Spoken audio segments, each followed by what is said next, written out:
Hello, my name is Delaney Cosgrove, and I will be doing my yearly reports assignment on the events of 1903.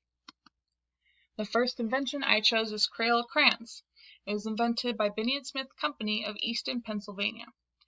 They invented the Crayola crayons in 1903, where they made them from wax and non-toxic pigment.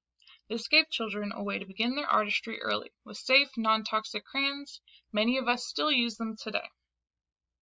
The second invention I chose was also a world event. It is the Great Train Robbery. The Great Train Robbery is the first narrative movie and was also a silent film. It was directed by Thomas Edison and filmed by Edwin S. Porter. It was 12 minutes long and led way for many cinematic masterpieces. It is about a classic western with four bandits who rob a train and its passengers of their valuables, and then make their grand escape, only to be killed in a shootout by a posse sent after them.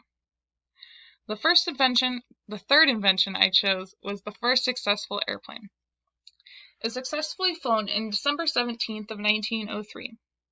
The Wright brothers invented the first successful airplane and then did 4 flights around Kitty Hawk. The art movements I chose during 1903 were the Newland School during 1884 to 1914, the Art Nouveau from 1890 to 1914, the Ashcan School in New York from 1900 to 1915, and the photographic art movement from 1900 to present. So the first one is the Newland School.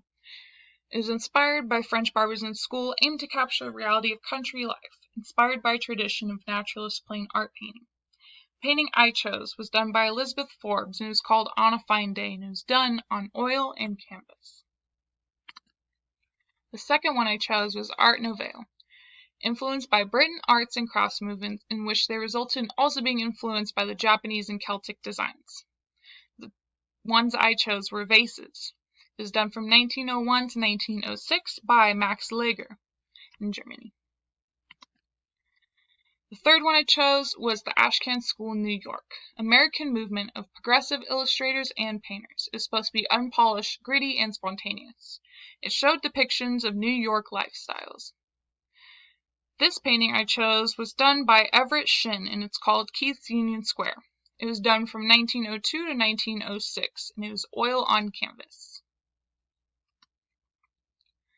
The last movement I chose was the photographic art movement.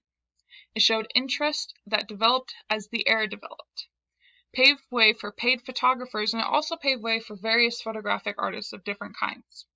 The photograph I chose was done by Alfred Stieglitz.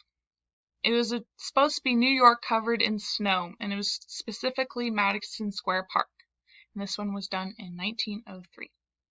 And then lastly, I have my works cited. Thank you for watching.